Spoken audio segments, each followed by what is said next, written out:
Hi everyone, from me, Brent Graham of Goodforthegame.co.za, and welcome to this Hollywoodbets Durban July 2024 betting preview.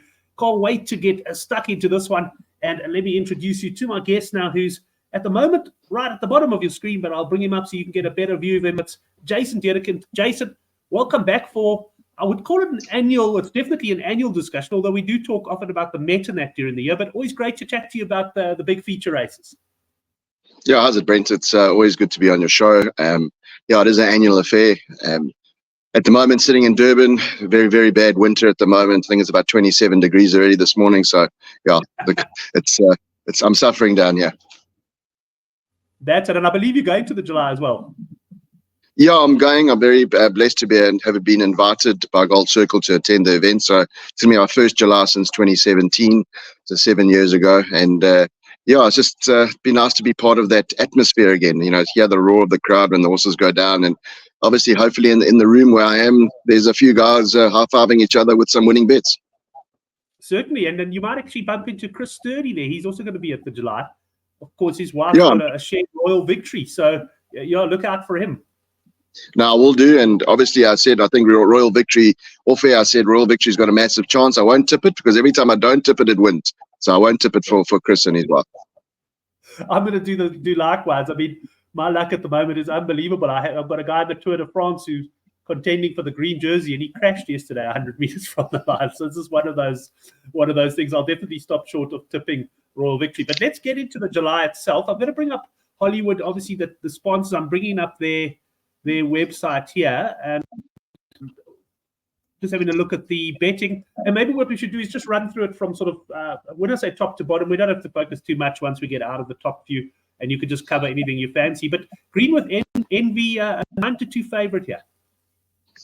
You know, everybody's talking about the extra 2 kilograms he got for winning the Daily News. You know, people just need to remember a horse called Pocket Power that did everything just to win. I think Green with Envy is a massive runner, and I'll make him the horse to beat. If you don't banker him, then you got to go slightly wide. But for me, I think what beats this horse will win. I definitely think he'll be in the top 4. You know, he's going for 5 in the trot, which is never easy. But Craig Zaki, you know, he stuck with this horse most of his career. Third run after arrest, like I said, well drawn. Daily News run, nothing went right. It was a very, you know, everybody says it was a funny race. But this horse went wide, it went early, and then lugged in onto Flagman. There's a few behind it, including Flagman, that'll better off at the weights. But I just think this horse has learned how to win, and I'll make him the horse to beat. You know, he's carrying 56, which is tough for a 3-year-old, but I think this horse will be up to it. And Jason, last night, by chance, actually, I caught a panel discussion on Supersport on the July, and Mark de Kock was on the panel, and he made a comment. He said he fancies one of the 3-year-olds. He says the 4-year-olds are going to really struggle against this crop. And I've heard that a lot in racing circles. I mean, does that happen? You get like a strong bunch of 3-year-olds one year and a weaker bunch the next year. And do you agree with Mark that the 3-year-olds are the horses to beat here? I do. I think the 3-year-olds have got you know, they're going to dictate the race in terms of how it plays out. I think Green with Envy is the right one. I think Mark's in the camp of horse number 17, if I'm not mistaken, Flagman. I think that's who he actually likes in the race. I'm just a little bit worried about the draw. But having said that, nothing wrong. 3.5 kgs or 3 kgs better off at the rates with Green with Envy on their last run. Very gutsy. I mean, this horse got a penalty. How many points? He's got 24 points penalty or 34 points penalty for his last win. And yeah, for me, that's, you know, it shows that 17 kgs. You know, obviously, like Mark said, 3-year-olds. The 4-year-olds are tried and tested. You know, there's a lot of guys that will be taking their place, and also in the Gold Cup later in the month of July. So, you know, for me, the 3-year-olds, you've got Flagman comes with a massive chance. I like the other 3-year-old Oriental Charm, also very gutsy last time out.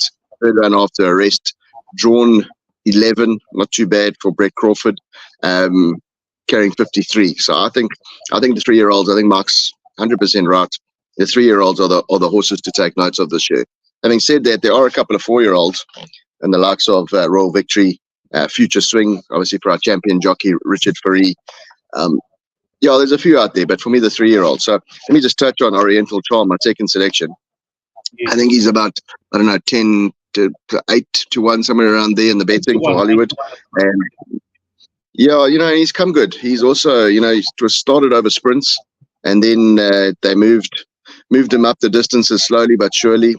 In Cape Town, 24th of Feb, finished behind Green with Envy. Like I said, better off at the weights there. And then, I know he only beat Shoemaker last time out, but it was the way he beat him. I think the fact that he's just gutsy and got to the line and, ran to the line. I think that's critical on big days where horses, can be overruled by the occasion. For me, Oriental Charm, he's won at the track. He knows the track now. His merit rating's gone up, so he's in a confident position. JP van der Merwe's won the Met before, so he is a big race rider, and I think he'll be right there. I like those two on my first two selections. Then, as Mark alluded to, Flagman, very lightly raced. So we haven't seen the best of this horse yet. I'm not sure, he's come good after gelding, where he won 2 before gelding, and then they gelded him. And then he won in May, and he's won twice in May. So, ran second to Green with Envy, touched off. So, like I said, his merit rating's gone through the roof. And a race like this, he's carrying 55.5. He is slightly better off at the weights with Green with Envy, so he should be right there. I just think Green with Envy, the way that he likes to win, and that's the thing with Pocket Power. He was always out at the weights with other horses and that, but he made it to the line first, and he always got his nose done, and that's what I expect Green with Envy to do. Then, you can go to the older horses. You look at the likes of Royal Victory. A lot of people said they're not sure about Gravel for Royal Victory, and I do concur. I think the straight is a little bit short, but having said that, I think that he did win the Michaelmas in October last year at Gravel over 1900 meters. So I think as this horse has matured, he's learned how to handle various obstacles, i.e. the long straight at Turpentine, inside track, Gravel, Scottsville. I think this horse has really done well with Nathan Cotton, and Muzi Yeni comes back on board.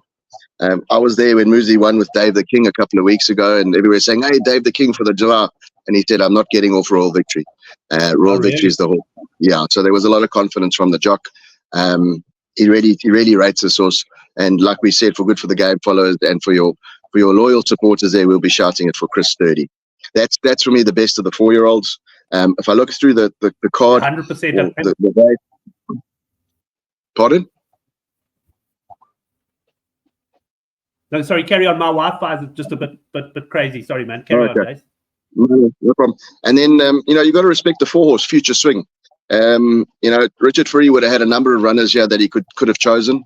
I think he would have, there must be something about Future Swing that really just caught his eye. Obviously, a little bit out at the weights, but a 4-year-old carrying 54, you got to respect that. So for me, Royal Victory and Future Swing are the best of the 4-year-olds. He likes these type of distances, got a good turn of foot, third run after a rest. He's got to be right there. Justin Snaith doesn't train. He trains winners, and you got to respect that combination. So, like I said, if you don't bank a Green with Envy, you got to throw a few in. Over the page, there's a couple of people saying, Shoemaker and Winchester Mansion, last year's winner.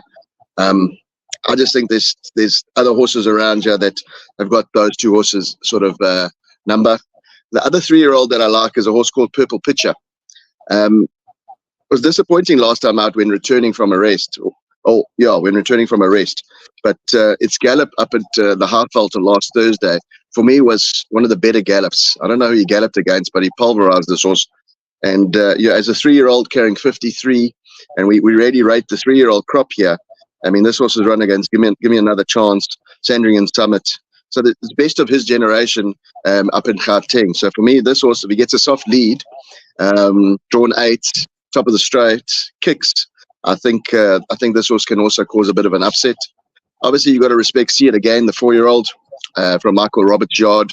I'd like to have, and it's a common trend amongst all the guys that have been on these podcasts and shows. They'd like to have seen See It Again have one more run. But having said that, Michael Roberts knows what he's doing. Potentially, he's changed the prep from last year because maybe he thinks See It Again had one too many runs last year and he likes to run him fresh. Only Michael and Pierre Stradham will know. But for me, See It Again will go into the mix. He'll definitely be in my quartet. I just think he's got a little bit too much pudding on him to beat Green with Envy and the likes of Oriental Charm and Flagman. We've touched on Oriental Charm, Son of Raj I can't have, Meridius I can't have.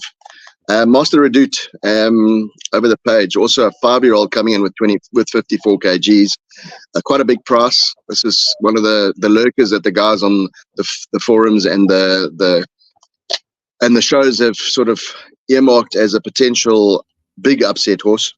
Was a very good run last time out behind Future Swing, and it's better off at the weights. So if you like Richard Ferree's mount, you got to like Master Redoute. I think Corne Offa has matured as a jockey, and I think that'll be right there. Cousin Casey, for me, I'm on the fence about him. I'm not going to be putting him in, although his last 2 runs were good. Double Superlative, Justin Snaith said that, read nothing into his last race. This horse is a decent horse, and he's expecting a big run at a big price. He's a Met winner. A Met winner carrying 56.5 in the July is also a decent way to look at the race. If Daniel Muscat can get this horse to switch off, and Justin's done enough work with him. I thought his gallop was okay. I didn't think it was fantastic, but in those gallops, some horses don't show too much. He was just protecting his well-being, and for me, Double Superlative can run into the back end of quartets. We've touched on Flagman, and then the only other horse I want to mention is Future Pearl. I think for me, this was probably the one that I would have chosen if I was Richard, but I'm no jockey, thank goodness. I was just very impressed with the way he beat Aragosta last time out, the way he weaved through the field, and he put his nose down when it needed to be. He really ran to the line, and like I said earlier, that's what you need in the July day. You need horses that cut out the crowd and really have a go. So for me, in a quartet sort of scenario, you either banker Green with Envy with a few horses.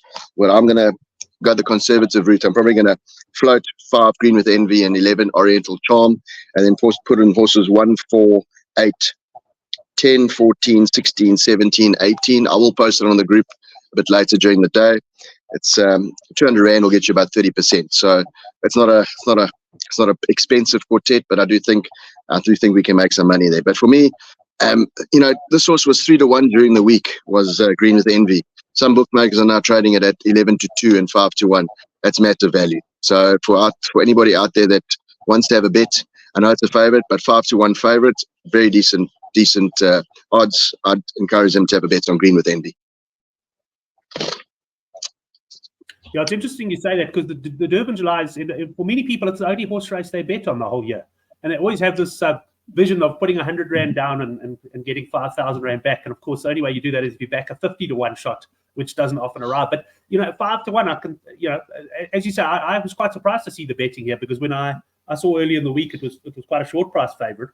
So yeah, I mean, nothing wrong with that for your only bet of the year. A nice 5-1 return. Yeah, I just think the way that, I think that the handicap has had a lot to do with the drift and the betting. Obviously giving him £4 for his last win, where a lot of people argue he should have been the Lion horse, and I concur, he should have been. But they decided against it, and obviously the appeal went against the trainer and the owner, and for me, that's they stuck to their guns, so no problem. I just think this horse is better than rated still, and I think whatever happens, you'll get a run for your money. Oh, well, you mentioned the forum. So you post on the forum under Little Woozy. So there is a link to the forum thread where all punters on the Good for the Game forum, they share their bets and that to the July. And other things, just on the website, we've got the latest betting. We've also got Durban July bets over the entire card. And then on the Good for the Game YouTube channel, we've got a July trivia. Have a go at that if you think you know your Durban July. And also betting tips. I caught up with Chris Sturdy, whose wife, of course, owns a share in a Royal Victory. We had a good chat through the whole card last night. So all of those links are down below, or go on to the Good for the Game channel there. Jason, of course, the July is one of 12 races. It's the focal point, but certainly are a few other races that we can chat on. Anything you want to discuss? Anything that stands out? I'll bring up the betting. I've got Hollywood's site available, so I'll bring up the betting on any race you want. Yeah, we'll touch on races 8 and 9, but just on the earlier part of the card, I think the juvenile races are quite tough from a pick 6 perspective. Obviously, they always expect massive pools. There is world pools. That's why people must just understand race 7 on the tote is only 3 places. It's usually 4 for more than sort of that size of field. So for me, just be careful on what's happened in the past. This year is a world pool, but the pool will be massive, so you'll get good value on the tote. The juvenile race is quite tough. Third race, which is the consolation to the July, I think Mucho Dinero. For me, when this was won in Cape Town in February, I thought this was my July horse. It didn't get into the July, and rightly so. It hasn't run to form, but I think that'll be good value in the third with Red Maple, the filly that won well last time out. And then we go to race 8. I think Humdinger could be good value too.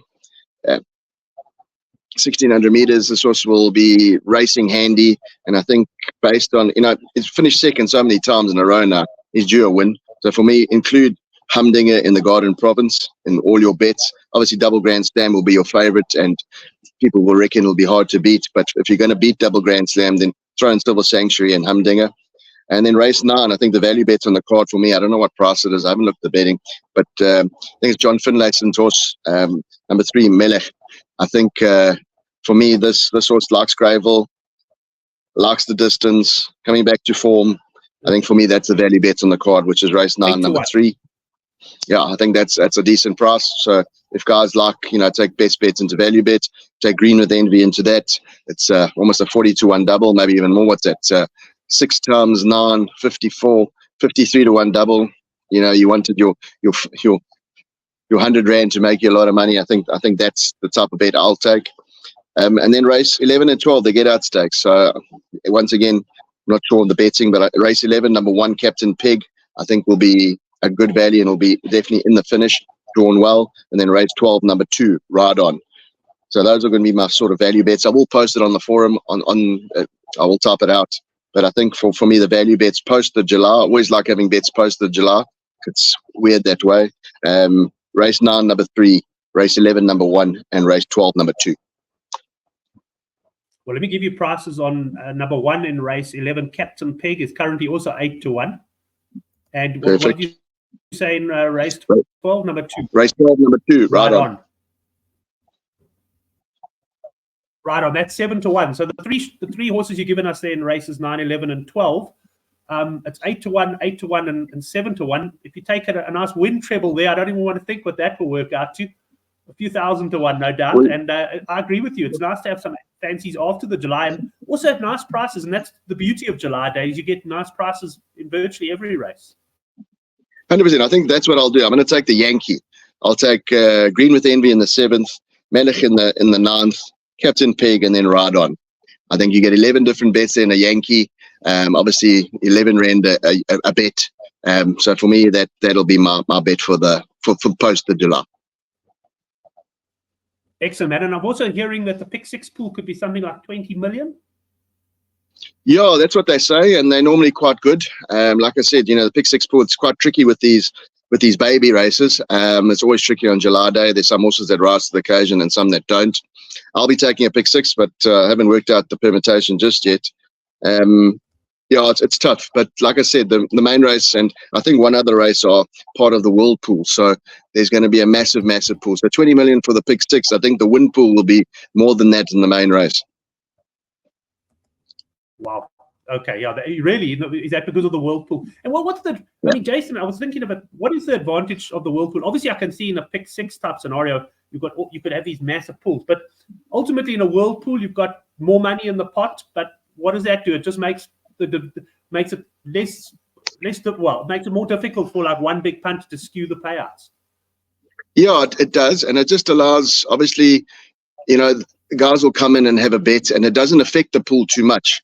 If you like Green with Envy and at the small pool, you put 1,000 Rand on, it'll go down from using 5-1 as your odds, so 6 Rand a tote win, it'll go down to 4 Rand if they do it late. With a world pool, it's very hard you've got to put on $10,000 or euros or whatever to really affect the pool.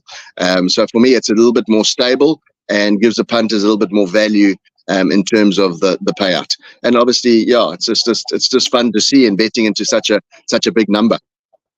Exactly. No, certainly. And I'm definitely going to have a go at the pick six. What I do is I like to go through the Good for the Game forum posters, the likes of Southpaw and KT and yourself putting on, and I try and structure a pick six from that. So I'll also post that sometime on Saturday morning. Just personally, I won't obviously be at the track, but got my traditional July Day sort of gathering here, family and friends. It's evolved over the years, and we'll be doing that. And then, of course, watching the rugby at Loftus. And let me just finish the show. We got our live rugby show tonight at 9:00. But let me finish by asking you, what's your views on the Test match on Saturday, South Africa against Ireland at Loftus? Obviously, you've got. Listen, I'll never back against the Springboks, and I think they will win. I think obviously playing at Loftus suits us more than it suits Ireland. I think Ireland will be more dangerous down here at Kings Park, Hollywoodbets Kings Park, a little bit later on or next weekend. I think the Springboks should win by 8 to 10 points. That's sort of my handicap and my spread. I do like the fact that we put out a strong team. I would have liked to seen Apelile Fassi on the bench in some way, shape or form, but I'm excited to see our backup fly half. I think he's got a good head on his shoulders.